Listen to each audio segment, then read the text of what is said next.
Bonjour, aujourd'hui je vais vous parler du changement. Est-ce que vous vous êtes déjà demandé pourquoi finalement c'est si difficile de changer nos habitudes, nos comportements?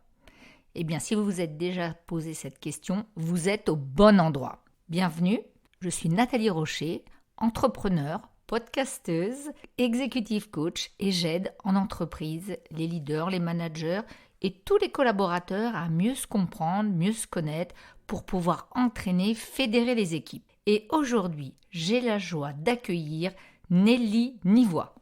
Bonjour Nelly, je suis donc ravie de t'accueillir aujourd'hui pour parler de la fresque des comportements humains. Alors Nelly, en quelques mots, dis-moi, mais qui es-tu? Bonjour Nathalie, merci de me recevoir. Alors en un mot, j'ai envie de dire, moi je suis facilitatrice, mais ce mot-là, il en englobe beaucoup d'autres, parce qu'aujourd'hui j'ai beaucoup d'activités sous ce terme-là. Je vais à la fois faciliter la communication des entreprises par de la rédaction de contenu, donc plutôt des contenus pertinents et percutants. Je vais aussi faciliter le travail en groupe par plutôt des ateliers de créativité, d'intelligence collective. Donc là, le groupe peut faire un pas de côté pour innover, tout simplement. Et je vais aussi faciliter les apprentissages parce que j'accompagne les formateurs avec de l'ingénierie pédagogique où je mets beaucoup de facilitation graphique et de jeux, parce que j'aime beaucoup jouer, moi. Mais dis donc, ça donne envie, mais quel talent, quelle palette. Alors, par rapport à notre fresque, comment as-tu découvert cette fresque? Et finalement, par rapport à la fresque du climat, qu'est-ce qui fait que tu as choisi cette approche? Est-ce qu'il y a un lien? Alors oui, oui, il y a un lien. Alors moi, je l'ai découverte vraiment par curiosité à force de piocher à droite à gauche sur des profils et des parutions qui m'intéressaient autour des neurosciences, parce que je trouve cette thématique passionnante, hein, de pouvoir décortiquer ce qui se passe dans notre cerveau à tout moment. Et effectivement, c'est parce qu'aussi j'avais fait la fresque du climat et que, comme certains, j'étais un peu embêtée à la fin de la fresque parce que on fait un constat, alors qu'on connaît ou qu'on connaît pas trop, mais voilà, et à la fin on se trouve un peu démuni, je trouve, à se dire mais ouais, mais aujourd'hui je fais quoi, ou demain je fais quoi en tout cas. Et justement, la fresque du facteur humain, elle me permet de comprendre pourquoi on n'arrive pas à mettre en place certains comportements, pourquoi on a beau se dire il faut, ou il y a qu'à faucon, mais ça marche pas. Et l'idée, c'était vraiment de pouvoir, moi, comprendre et derrière pouvoir transmettre aussi cette connaissance à d'autres pour se donner les moyens justement de mettre en place de nouveaux comportements. Alors au début sur le climat, mais pas que, parce que finalement, l'intérêt de la presse du facteur humain, c'est que elle touche l'humain dans tous les domaines. Donc on peut s'en servir un peu partout. Bien. Par rapport, tu vois, au changement, on se dit toujours qu'il y a des bonnes résolutions. On va Mm, faire ci, on devrait faire ça, on est mm, souvent mm. un peu coupable. Et à ton avis, par rapport aux outils que tu as pu déjà rencontrer, ou ce qu'on fait travailler en entreprise, en coaching, en quoi cet atelier-là, quand on travaille avec la fresque des comportements, elle peut nous aider à mieux comprendre les motivations et à mieux comprendre les actions des individus? En fait, elle permet vraiment de mieux comprendre parce que de façon très ludique, hein, c'est vraiment avec une fresque et des cartes, hein, donc on est sur quelque chose de très accessible. On va prendre conscience de mécanismes cognitifs qui sont quasi automatiques et donc plutôt inconscients, hein, pour nous. Et on va vraiment prendre conscience de ce qui se trame à chaque fois qu'on veut prendre une décision, qu'on veut faire telle action ou ne pas la faire, justement. Et on va vraiment mettre le projecteur sur quelles sont les émotions qui peuvent me bloquer, quels sont les biais cognitifs, c'est-à-dire les raccourcis mentaux qui peuvent me bloquer, ou quelles sont les habitudes, les croyances que j'ai qui peuvent me bloquer. Et une fois qu'on a mis tout ça en lumière, déjà on déculpabilise un peu, on se dit bon ok, je suis humain, donc tout va bien. Et surtout on se dit voilà, le cerveau, c'est une machine superbe qui est très fainéante, donc qui va vraiment choisir les raccourcis pour s'économiser. Et là, quand on met ça en lumière, on se dit bon cette fois je peux un peu réactiver quand même la machine et lui donner de quoi modifier ces mécanismes en quelque chose d'aidant pour la mise en place du comportement. Donc du coup, on a ce double travail avec la fraise, d'abord de prise de conscience, donc de nos comportements, de nos habitudes, de nos actions, autant pour soi que pour les autres, parce que c'est vraiment un atelier collectif. Et on a après ce travail de, on échange tous ensemble et du coup, on identifie des pistes d'action. Donc, on passe aussi au concret de comment finalement je mets en place de nouvelles choses. Est-ce que toi, tu l'as déjà proposé en entreprise et comment peut-elle être mise en place, cette fameuse fresque, de manière Alors, oui, concrète pour tous nos auditeurs qui nous écoutent? oui, oui, j'entends. Alors oui, je l'ai déjà proposé en entreprise. C'est même principalement que là, je la propose, moi, parce que certains fresqueurs vont le faire plus avec des particuliers sur des comportements du quotidien, effectivement, beaucoup liés à la sobriété et à l'environnement. Moi, j'ai plus pris le parti de la proposer en entreprise parce que justement, l'entreprise reste une somme d'humains et que justement, c'est en remettant l'humain vraiment au centre de cette grande machine qu'on va pouvoir reprendre la main sur les décisions, sur la stratégie et accompagner les transformations d'entreprise. Moi, c'est vraiment dans cette logique d'accompagner les transformations, que ce soit la grande transformation ou juste le petit changement d'habitude dans un service. Hein, on n'en est pas, peu importe la transformation qui est visée. Et l'idée, c'est que sur une demi-journée, on va avoir un groupe de collaborateurs. Alors, on va on dit en l'idéal 6-12 personnes. Voilà, mais après, on peut aller un peu plus s'il y a besoin.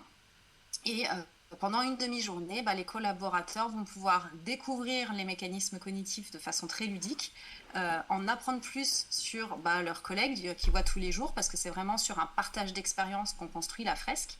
Et à la fin, ils vont pouvoir vraiment, aussi, il y a des outils, des défis un peu créatifs à la fin, qui permettent d'identifier justement des pistes d'action concrètes.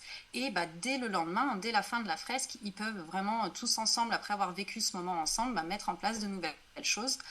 Donc ça peut être quand il y a une nouvelle organisation à mettre en place, quand il y a un nouveau fonctionnement qui est souhaité, là je le fais aussi souvent pour des entreprises qui veulent entamer une démarche RSE. Donc quel nouveau comportement on met en place, que ce soit dans le volet social ou dans le volet environnement. Voilà, il y a plein de thématiques finalement où on peut intervenir. Bien. Est-ce que toi, tu l'as déjà faite pour toi ou pour ta famille? Oui, alors dans tous les cas, pour être animatrice, on doit d'abord avoir vécu une fresque, hein, parce que de toute Mhm. façon, on apprend mieux et on transmet mieux ce qu'on a déjà vécu. Donc oui, je l'ai vécu moi au début. Et j'aimerais beaucoup la tester avec les enfants, voir comment ça peut prendre avec eux sur justement, parce que ils sont vite pris dans leurs habitudes et que des nouveaux comportements, ça peut être intéressant, je pense, à travailler avec eux, mais je ne l'ai pas encore testé. Ouais, merci. Alors nous, chez Vista, on est en train de se former. On est ravis Ouais. parce qu'on trouve vraiment que c'est une approche qui va, à notre sens, permettre d'être collaboratif. C'est structuré aussi et ça donne des pistes d'action. Alors, te connaissant et connaissant ta joie de vivre, quels sont les moments forts que tu as pu vivre dans une fresque? Est-ce qu'il y a eu des émotions? Est-ce qu'il y a eu des révélations? Alors, on va peut-être pas aller jusque-là, mais en tous les cas, qu'est-ce que tu as envie de dire? Si, moi, à chaque fois, là, tu vois, j'en suis à plus d'une quinzaine de fresques animées. À chaque fois, je suis toujours pas impressionnée, mais agréablement surprise de voir que à chaque fois ça fonctionne et qu'il y a toujours des choses enfin, toujours des déclics qui se font. Euh, j'ai en tête par exemple une personne où j'ai fait une fresque sur la prospection. Donc comment lever mes freins à la prospection. Donc là c'était plus pour des entrepreneurs individuels. Et cette personne pensait ne pas être à l'aise avec la prospection à cause d'une timidité, ou voilà, elle ne savait pas trop finalement. Et en fait, à travers la fresque, comme on est beaucoup sur le partage d'expériences, à force de discuter, il y a un moment qui lui est revenu et elle s'est rendue compte du moment précis où un manager lui a collé une étiquette et c'est cette étiquette qui l'a bloqué en fait finalement depuis 15 ans je crois, à pas réussir à la prospection. Donc voilà, toujours des moments un peu oui de révélation, de déclic en tout cas, ou tout simplement une grille de lecture qui permet de se dire ah mais ok, et du coup on relativise, on fait ce pas de côté et du coup ça ouvre une nouvelle voie. Donc voilà, c'est vraiment ça que j'apprécie. Moi, ça me donne encore plus envie, voilà, d'animer et d'accompagner. Alors, bien évidemment, on a des auditeurs qui peuvent nous écouter et se dire, ok, ça a l'air pas mal, c'est encore un truc de plus. Et ça te Oui, fait rire. Bah oui, parce qu'on en connaît plein, hein, nous, les oui. accompagnateurs. Et donc, Mm. du coup, par rapport justement au biais, tu pourrais nous citer un peu des biais, par exemple, le biais qu'on pourrait avoir à se dire, oh non, je vais pas mettre la fresque en place dans mon entreprise, dans mes équipes, parce que... Qu'est-ce que tu as déjà rencontré, toi, comme oh, mais non, c'est pas possible ou mais non, c'est pas pour moi? Alors, oui, il y a forcément plein de biais qui peuvent intervenir. On peut avoir le biais de statu quo, c'est le biais principal qui est un peu celui de la zone de confort. Finalement, bah, je vais pas mettre en place quelque chose de nouveau. Toute nouveauté est un risque potentiel. Donc, je reste bien comme il faut, comme c'est là aujourd'hui, et surtout, je ne change rien. Donc ça, on peut s'y confronter parce que effectivement, on vient chatouiller un peu des choses. Donc forcément, on peut avoir des personnes un peu sur la réserve comme ça. Et puis on peut avoir surtout des croyances, beaucoup de croyances qui vont être non, les collaborateurs vont pas adhérer. Oh bah c'est encore une fresque de plus. Parce que voilà, Mhm. le non peut commencer à avoir une connotation pas très, enfin, plutôt négative. Donc voilà, oui, il peut y avoir beaucoup de croyances sur c'est encore du bullshit entre guillemets et on va dire bah à la fin ça va rien m'apporter de plus. Alors que moi vraiment la fresque pour en avoir vu plusieurs, celle-ci est vraiment plutôt celle qui complète toutes les autres. Ça n'en est pas une de plus, c'est celle qui vient finalement confirmer celle qu'on a pu faire avant ou pas d'ailleurs, mais parce qu'on va vraiment aller sur l'élément humain. Donc c'est vraiment le point commun de tous les comportements, de toutes les actions, de toutes les décisions qu'on a à prendre. Le point commun, c'est l'élément humain. Donc comprendre cet élément humain, comprendre ce qui se trame bah, quand on a envie de prendre une décision ou pas, bah, ça aide, ça donne une grille de lecture et ça permet de pas, enfin, de vraiment reprendre la maîtrise quelque part de ses décisions et de ses choix. Donc c'est pour ça que je la trouve vraiment encore plus pertinente. Ouais. Je partage. Effectivement, je la défends. Ouais, tu as raison, et vraiment, c'est aussi pour ça que tu es mon invité aujourd'hui, parce que j'y crois beaucoup, je partage. Enfin voilà, moi j'ai eu un crush ou un coup de cœur Mm. pour cette Ouais. approche-là, qui, je trouve, donne la possibilité au collectif de s'exprimer dans le respect. Nous, on l'a vécu avec un côté ludique, un côté interactif. Et Mm. j'aimerais bien que tu nous partages aussi quelques beaux feedbacks que tu as pu avoir Ouais. post-animation ou pendant l'animation. Voilà. Qu'est-ce qui a pu revenir à tes oreilles qui encore plus te donne envie de le faire? Et ben justement, j'en ai eu un hier qui m'a vraiment marqué. Quelqu'un qui, en plus, tout le long de la fraîche, je me disais, bon, il a l'air un peu en retrait, et finalement, il était plus en mode observation. Parce qu'à la fin, il m'a fait un super retour qui était, bah, c'est vraiment intéressant. On a fait du développement personnel sans s'en rendre compte et en étant en collectif. Donc j'ai trouvé ça, je dis, waouh, ouais, Ah, mais effectivement, c'est complètement ça. On travaille sur soi de façon ludique et avec un pas de côté, donc sans être dans l'introspection non plus, qui peut être mal vécu. Et là, on est vraiment aussi sur le côté collectif. Effectivement, j'ai toujours ce feedback de dire, ah, c'était vraiment agréable de pouvoir discuter avec les autres parce qu'on a ce comportement en commun qu'on a envie de changer, qu'on a envie de mettre en place. Et finalement, on ne trouve jamais ces temps de vraiment discuter, d'aller au fond du sujet. On reste plutôt dans le superflu. Et là, on a vraiment 3 heures pour discuter de ce comportement-là, de cette action-là. Et on peut vraiment aller au fond des choses et comprendre bah, les visions de chacun. Donc c'est vraiment, ouais, ça c'est un feedback que j'ai trouvé vraiment intéressant. ouais, merci. Un autre feedback peut-être qui te viendrait? Ou toi, trois bonnes raisons que tu pourrais donner à nos auditeurs de dire, ok, je vais essayer, je me lance. Alors, 3 bonnes raisons. Déjà, c'est un moment très agréable, vraiment. Donc, c'est vraiment une expérience à vivre qui est très agréable. C'est une expérience collective où, bah, voilà, ce que je disais, on est pendant 3 heures, on discute et on construit quelque chose parce qu'à la fin, on a vraiment des premiers pas, des premières solutions concrètes à mettre en place.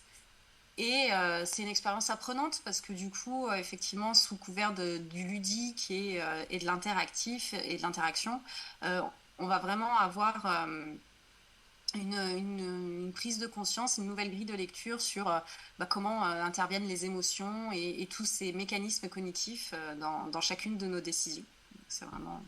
Bien, bah, écoute, je crois que je suis déjà archi convaincue et je pense que Oui, tu vas donner envie. Et est-ce que tu j'espère. voudrais rajouter quelque chose, voilà, par rapport à ce qu'on s'est échangé et que tu auras envie de partager à ce micro? Moi, ce que j'aurais envie de partager, c'est que vraiment, Moi, cet outil, j'y crois vraiment parce alors je l'ai déjà dit, mais c'est vraiment centré sur l'humain et que pour accompagner chaque entreprise, je trouve que c'est finalement l'élément central reste l'humain et que c'est d'abord en passant par là qu'on pourra ensuite avoir de belles réalisations, quels que soient nos objectifs. Merci Nelly, merci pour ce temps partagé en tous les cas, merci de ton sourire et de ton énergie.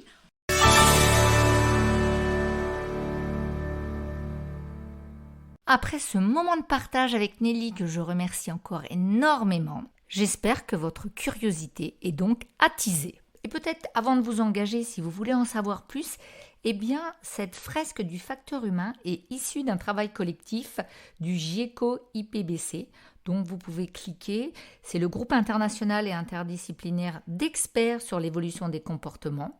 Et vous l'aurez compris, la finalité de cette fresque, c'est vraiment interroger la contribution humaine dans le cadre des enjeux de transition et d'agir en complément d'autres fresques qui ont pu être faites ou pas sur le climat, sur l'alimentation, sur la biodiversité, sur la RSE. Donc vraiment, je vous invite à aller regarder, à réfléchir, à laisser infuser parce que c'est un outil très pertinent, facile à mettre en œuvre et qui en plus permet la collaboration et l'engagement des équipes par rapport à un sujet qui bien souvent tient à cœur et qui a besoin d'être boosté pour être mis en œuvre. C'est bientôt la fin de cet épisode, alors je vous propose de vous abonner à notre podcast pour ne manquer aucun nouvel épisode très passionnant ou de partager ce podcast avec vos amis, votre famille pour les aider à découvrir des sujets et des contenus hyper intéressants. Et bien évidemment, si vous le souhaitez et ça nous fera plaisir et ça nous sera utile, laissez-nous une évaluation, un commentaire sur la plateforme où vous écoutez ce podcast. Vous êtes important et votre feedback l'est aussi. Un grand merci pour votre écoute, pour votre confiance. Je vous dis à très bientôt. Bye bye!